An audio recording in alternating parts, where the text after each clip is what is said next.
Hello students, last topic performance of contact, क्योंकि paper के लिए बहुत ही इंपॉर्टेंट टॉपिक है।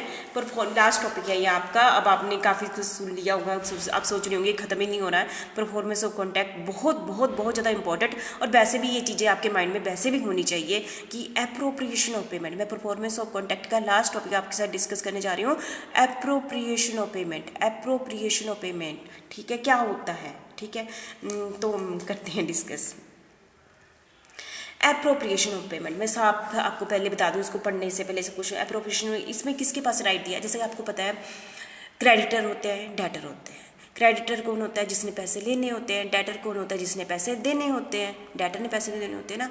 तो कई बार ऐसा होता है कि डेटर ने क्रेडिटर को बड़ी सारी पेमेंट करनी होती है, इस महीने की, दूसरे महीने की, तीसरे महीने की ना, और डेटर ने पेमेंट करनी होती है, क्रेडिटर ने उससे लेने होते हैं।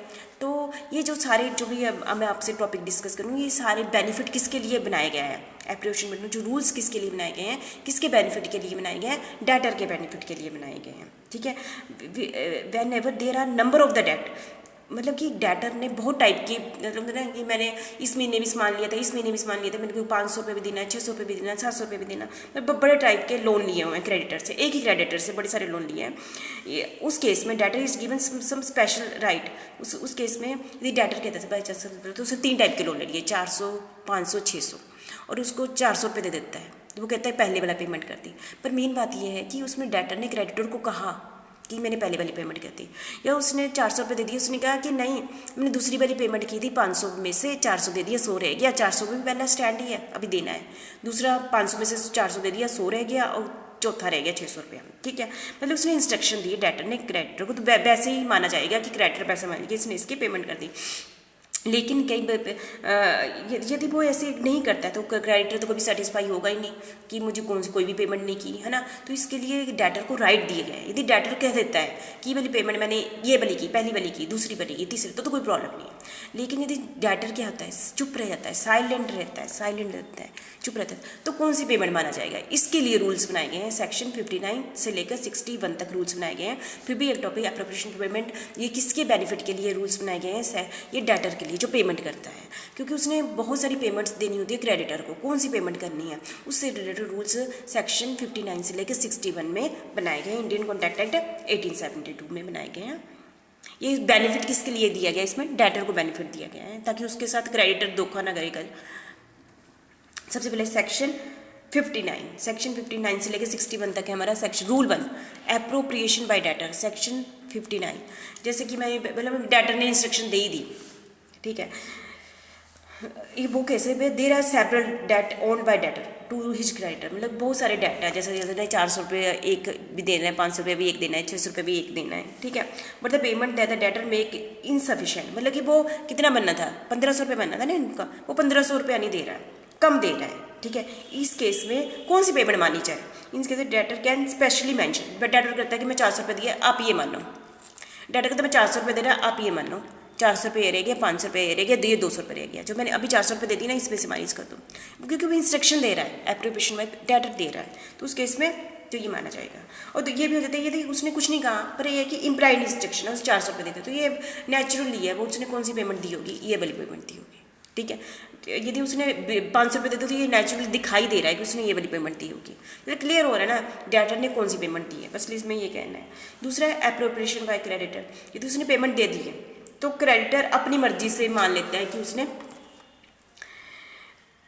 जो ड्यू है, जो वाला अमाउंट, समझो पहले ये ड्यू था, दूसरे नंबर ये ड्यू था, तो ये मान लिया कि उसने ये मान लेता है। कौन? क्रेडिटर अपनी मर्जी से मान लेता है। Once the appropriation is done by creditor, यदि क्रेडिटर ने ये मान लिया है कि इसकी पेमेंट हो गई है, तो फ्यूचर में ये कहेगा कि ये हो गया है, बाद में मुकरेगा नहीं, वो ये नहीं कहेगा कि मैंने ये समझा था। एक बार मान लिया ना, तो उसको मान लेगा कि ये वाली पेमेंट हो गई है, ठीक है। तो आप समझ होंगे एप्रोप्रिएशन बाय क्रेडिटर, ये हो गया आपका एप्रोप्रिएशन बाय क्रेडिटर हो गया सेक्शन 60। ये सेक्शन 59 था, ये सेक्शन एप्रोप्रिएशन क्रेडिटर सेक्शन 60 था। Creditor has an option, creditor जिसने पैसे लेने हैं उसके पास भी ऑप्शन है to appropriate the amount towards satisfaction of any debt which is legally due, which जो अभी इस समय लीगली ड्यू है उसको मान लेता है। हो सकता है लीगली ड्यू 600 रुपया था, उसने 400 रुपये दे दिया, तो वो लीगली ये मानेगा कि उसने 600 रुपये में से 400 दे दिया है, जो लीगली ड्यू ये पहले था। ये क्रेडिटर ने जो लॉ के अकॉर्डिंग ड्यू बनता है उसके अकॉर्डिंग उसने ये सोच लिया, ठीक है।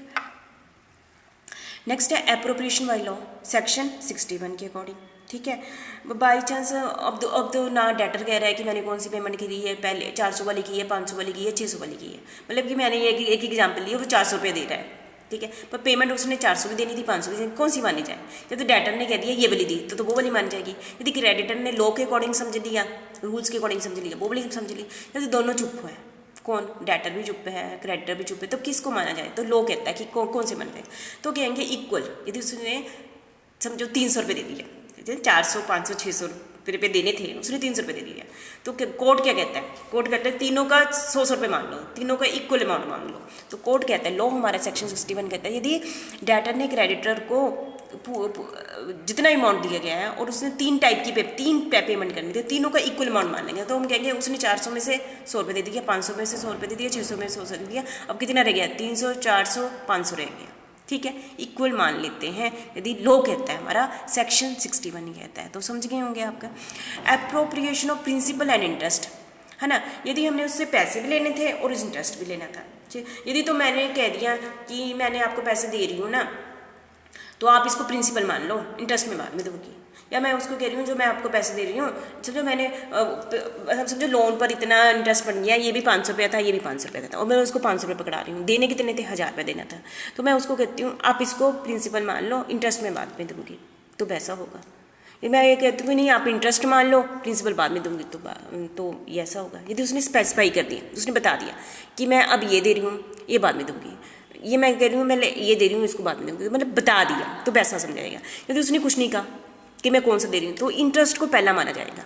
तो हम ये कहेंगे यदि हम कहते हैं चुपचाप हमें किसी पैसे दे देते हैं, तो हम कहेंगे कि उसने पहले मतलब कि कहने का मतलब सारे चुप बैठ जाए ना, तो ये मान जाएंगे कि उसने पहले पेमेंट किसकी की है, इंटरेस्ट की है, प्रिंसिपल की बाद में की है। कहते हैं पहले पहले जब लोन लिया है पहले इंटरेस्ट चुकाओ, अमाउंट वैसे ही खड़ा रहेगा ना, मतलब पहले इंटरेस्ट। यदि कुछ सारे चुप हो जाएं, यदि मैं कहती हूँ कि नहीं मैंने यही है, कोई कुछ नहीं करता, तो पहले ये माना जाएगा, चुप रहे तो हम ये मानेंगे पहले इंटरेस्ट की पेमेंट की गई है, प्रिंसिपल की बाद में की गई है, ठीक है। तो समझ गए होंगे आप। Thank you very much. मैंने आपको इस वीडियो में क्या करा है, एप्रोप्रिएशन ऑफ पेमेंट कराया है, जो किसके बेनिफिट के लिए बनाए गए हैं, रूल्स डेटर के बेनिफिट के लिए बनाए गए हैं। एप्रोप्रिएशन वाले डेटर का मतलब सेक्शन 59 मतलब डेटर इंस्ट्रक्शन देता है कि ऐसा माना जाए, और एप्रोप्रिएशन बाय क्रेडिटर सेक्शन 60 जो ड्यू डेट होती है क्रेडिटर वो मान लेता है कि इसने ये वाली पेमेंट कर दी गई है। एप्रोप्रिएशन बाय लॉ जब सारे चुप हो जाएं तो लॉ कहता है जितनी पेमेंट आई है, जितनी लोन देने थे सभी को इक्वल मान लो। और appropriation of principal and interest क्या कहता है, यदि तो उसने इंस्ट्रक्शन दी है तो पैसा मानो, यदि इंस्ट्रक्शन नहीं दी गई है तो हम ये मानेंगे पहले इंटरेस्ट की पेमेंट की है और प्रिंसिपल की बाद में वो पेमेंट करेगा, ठीक है। Thank you very much. इसी के साथ आपका परफॉर्मेंस ऑन कॉन्ट्रैक्ट का चैप्टर कंप्लीट होता है। Thank you.